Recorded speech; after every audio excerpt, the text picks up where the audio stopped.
Perkenalkan, kami dari kelompok 9 akan mempresentasikan review hasil paper kami. Perkenalkan, saya Pranadita Taine dengan NIM 67/2023-162. Perkenalkan, nama saya Winnie Afala dengan NIM 67/2023-220. Halo, sebelumnya perkenalkan nama saya Risma Alicia dengan NIM 67/2023-152. Untuk daftar isinya ada informasi jurnal, introduction, related work, metodologi, kesimpulan, kelebihan, dan juga kekurangan. Untuk informasi jurnalnya, yang pertama ada judulnya yaitu Bike Share Demand Prediction Using Rainforest, yang dimana author dan affiliationnya ada Akash Patil dan Vivans Prabhakar Rao dari School of Computer Science and Engineering, FVIT University, Chennai Campus, Tamil Nadu 600-127 India. Dan ada Karisma Musaleh dari Department of Computer Engineering, SVIT, Chincholi, Nasik, Maharashtra 422-102 India. Dan untuk jurnal kedua ada IGSET atau International Journal of Innovative Science, Engineering and Technology. Tanggal dan tahun terbitnya April 2015. Dalam sistem berbagi sepeda atau bike sharing system merupakan solusi transportasi ramah lingkungan yang populer di negara-negara maju karena membantu mengurangi kemacetan dan emisi polusi. Sistem ini memungkinkan pengguna meminjam dan mengembalikan sepeda di berbagai titik, biasanya melalui kios otomatis tanpa petugas. Di India, penerapan sistem ini belum berhasil secara luas. Beberapa upaya sebelumnya gagal karena tidak menggunakan pendekatan berbasis data dalam perencanaan dan pengelolaan. Akibatnya, muncul masalah seperti stasiun kehabisan sepeda atau empty station, atau tidak tersedia ruang untuk mengembalikan sepeda atau full station yang menurunkan kenyamanan pengguna. Penelitian ini juga bertujuan mengembangkan model prediksi permintaan sepeda berbasis algoritma random forest untuk memperkirakan jumlah sepeda yang dibutuhkan setiap jam. Dengan prediksi yang akurat, operator dapat mendistribusikan sepeda secara efisien dan meningkatkan keandalan layanan.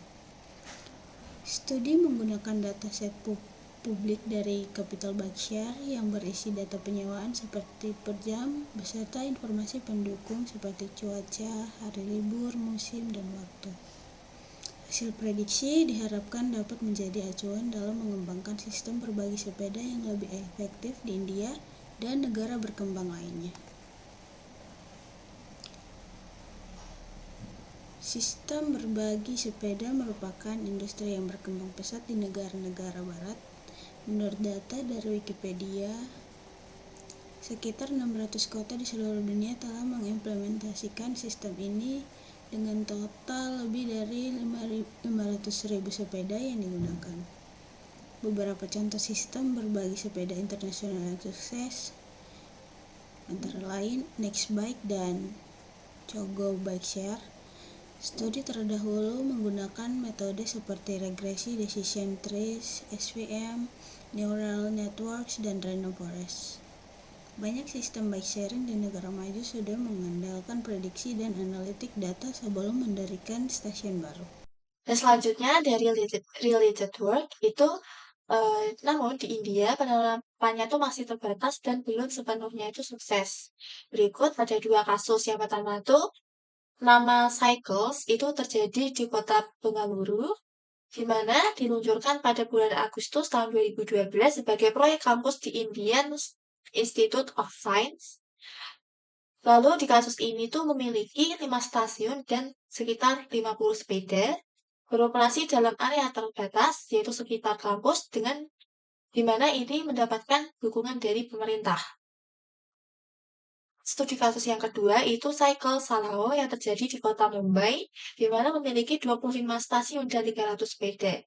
Lalu kasus ini tuh gagal beroperasi secara berkelanjutan karena beberapa alasan. Yang pertama itu kurangnya dukungan pemerintah, yang kedua tidak menggunakan analitik data yang benar, yang ketiga minim modal awal. Nah, selanjutnya dari bike sharing itu ada metodologi. Pertama kita akan membahas arsitektur sistemnya. Bisa dilihat di gambar itu. Yang pertama, proyek analisis sistem bike sharing itu dimulai dengan pengumpulan data terkait penggunaan sepeda dan cuaca, seperti jumlah penyewaan, waktu, suhu, dan kelembapan. Nah, itu disebut dengan getting data, lalu data kemudian diproses. Reprocessing pada tahap ini menangani nilai kosong dengan menggunakan rata-rata. Missing values repeat with mean. Selanjutnya, dilakukan feature engineering dengan mengubah data kategorikal menjadi numerik dan menambah fitur baru atau factory data create new columns. Setelah itu, tahap selanjutnya itu ada tahap exploratory data. Analis itu dilakukan untuk memahami pola data menggunakan melalui visualisasi. Tahap berikutnya itu ada model building. Itu menggunakan algoritma seperti descent tree, random forest, dan GBM models. Nah, ini untuk memprediksi jumlah peminjaman sepeda. Nah, hasil dari model analisis pada tahap result analysis itu untuk membandingkan performa masing-masing algoritma. Nah, secara keseluruhan dari proses ini itu untuk bertujuan memprediksi perilaku peminjaman sepeda berdasar sebagai dasar pengambilan keputusan layanan bike sharing. Yang selanjutnya itu ada dataset. Nah, dataset dari bike sharing itu menggunakan dataset publik Capital Bike Shared yang terdiri dari UCI Machine Learning Repository. Fitur yang digunakan itu meliputi data time, season, holiday, working day, weather, time, attempt, humidity, wind speed, casual, registered count. Bisa dilihat di gambar ini, itu ada fitur atau label dan juga nilai-nilainya. Nah, di sini ya tertulis kalau tanggal atau waktu itu nilainya tuh tanggal per jam plus cap waktu. Terus musim itu pakai angka ya, gimana angka 1 tuh artinya musim semi, 2 musim panas, 3 musim gugur, 4 musim dingin. Dan lain sebagainya bisa dilihat di gambar ini. Yang selanjutnya itu ada pre-processing. Tujuan dari pre-processing itu yaitu untuk membersihkan, menyiapkan, dan menyederhanakan data sebelum modeling. 4 tahap pre-processing yang digunakan. Yang pertama itu ada data cleaning. Fungsinya yang pertama mengisi nilai yang hilang atau missing values. Kedua menghapus atau menangani outlier. Yang ketiga menyaring data yang tidak valid. Yang kedua itu data transformation, itu normalisasi nilai numerik dan juga agregasi data bila perlu. Yang ketiga itu data reduction, itu ada menghapus kolom yang tidak relevan, menyederhanakan fitur tanpa mengurangi makna. Terus yang keempat itu ada data integration, itu menggunakan data dari berbagai sumber jika ada dan menghindari duplikasi dan redundansi. Yang selanjutnya itu ada featuring engineering, merupakan proses penting untuk meningkatkan performa model dengan menciptakan fitur baru yang lebih representatif. Langkah-langkah yang dilakukan itu ada 4 langkah. Yang pertama itu ada ekstraksi waktu dari atribut data type,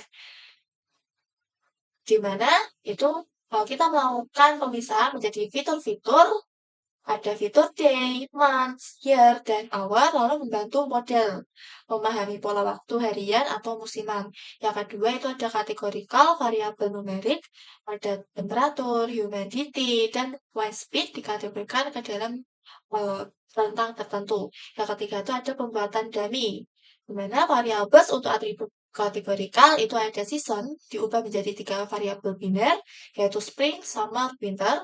Lalu untuk menangani multikolinearitas dan memperjelas pengaruh setiap kategori. Yang keempat itu ada normalisasi semua variabel kontinu, itu akan berada pada skala yang seragam untuk algoritma prediktif. Yang selanjutnya itu ada exploratory data analysis atau ADA.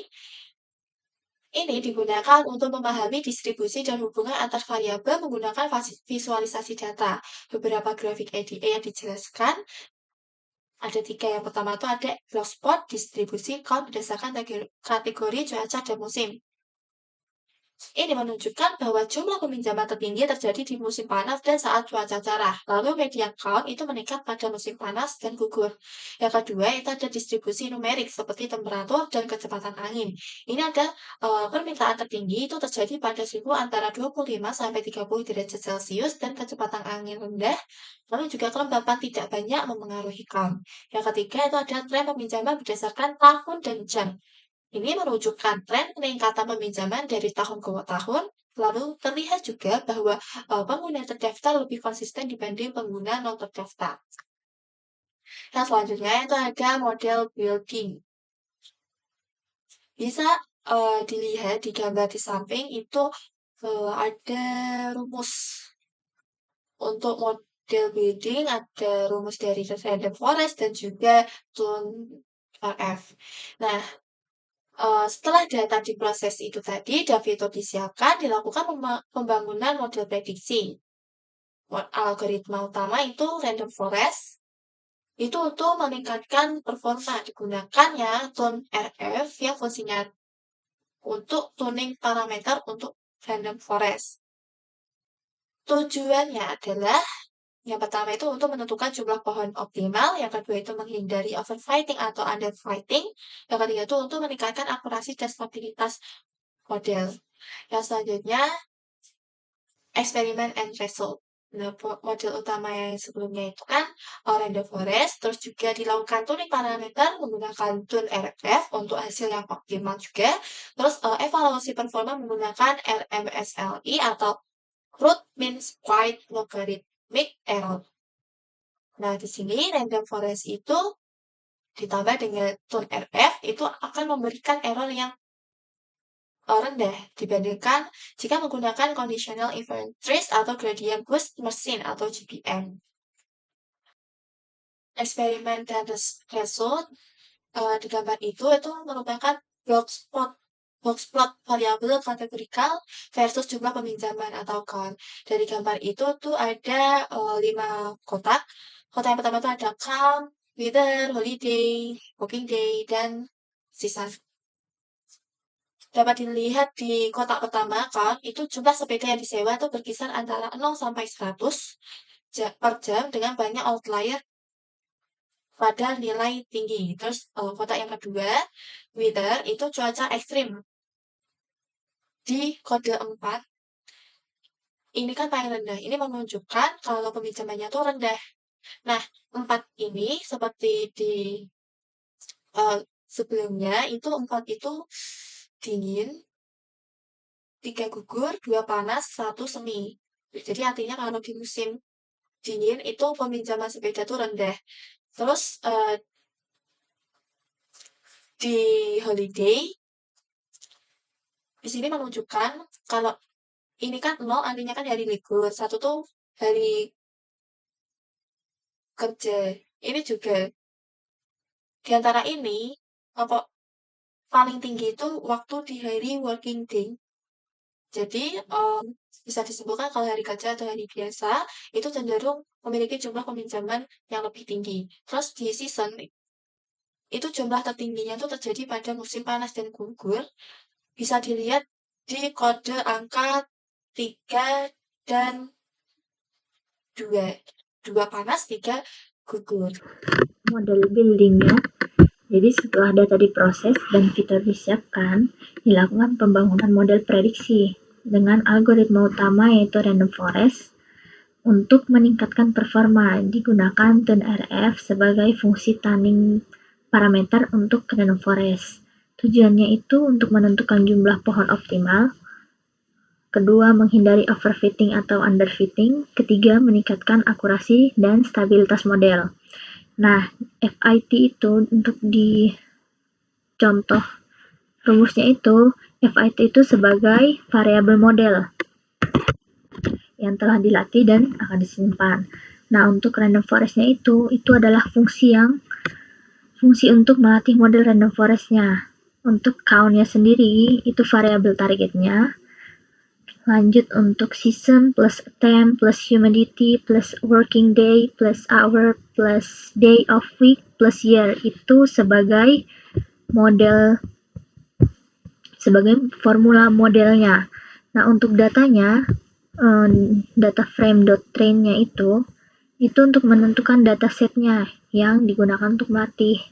Untuk entry-nya itu adalah jumlah pohon keputusan yang dibangun dalam random forest. Jumlahnya itu ada 20.000. Untuk mtry-nya itu variabel yang diambil secara acak. Jumlahnya 6. Dan terakhir importance-nya sama dengan true. Itu untuk menghitung dan menyimpan ukuran kepentingan variabel.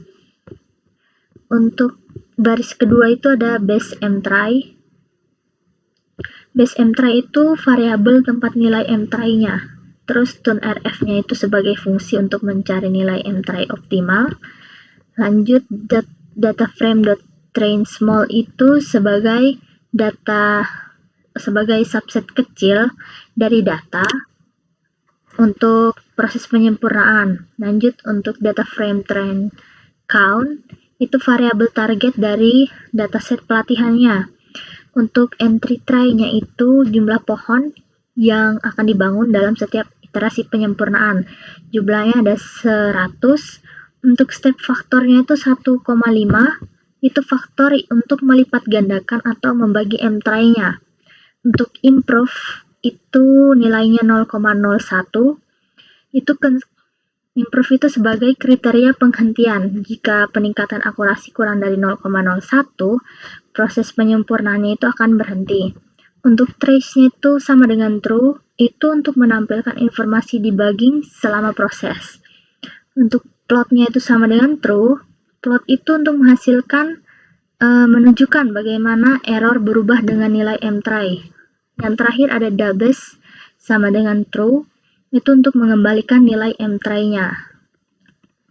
Lanjut, eksperimen dan result dengan model utama random forest. Dilakukan tuning parameter menggunakan TuneRF untuk hasil yang lebih optimal. Untuk evaluasi performa menggunakan root mean square logarithmic error, di mana random forest plus TuneRF memberikan error paling rendah dibandingkan dengan conditional inference trees dan gradient boost machines. Berikutnya ada box plot variable, kategorikal versus jumlah peminjaman atau count. Count jumlah sepeda yang disewa berkisar 0 sampai 1000 per jam dengan banyak outlier pada nilai tinggi. Jadi ada banyak outlier, artinya beberapa hari itu jumlah peminjaman sangat tinggi. Selanjutnya ada weather atau cuaca ekstrim dengan kodenya ada 4, itu berhubungan dengan peminjaman rendah. Jadi semakin buruk cuaca, maka jumlah penyewaan juga tuh semakin rendah. Selanjutnya ada holiday dan working day, hari kerja dan hari biasa. Cenderung memiliki jumlah peminjaman lebih tinggi. Untuk holiday itu jumlah peminjaman lebih rendah untuk hari libur, sedangkan untuk hari kerja itu jumlah peminjaman meningkat. Selanjutnya ada season, jumlah tertinggi terjadi pada musim panas dan gugur. Selanjutnya ada scatter plot variabel numerik terhadap count. Yang pertama ada temperatur dan feels like temp. Itu semakin tinggi suhu hingga sekitar 30 derajat Celcius, maka semakin banyak peminjaman sepeda. Lanjut ada wind speed atau kecepatan angin. Itu kecepatan angin tinggi berkorelasi dengan sedikitnya peminjaman. Jadi semakin tinggi kecepatan angin, maka umumnya penyewaan itu semakin menurun. Yang ketiga ada humidity. Humidity itu tidak menunjukkan pengaruh yang signifikan terhadap jumlah peminjaman. Selanjutnya ada tren jumlah peminjaman. Tren jumlah peminjaman sepeda dari waktu ke waktu. Di sini count of bike rentals dari 2011 sampai 2013.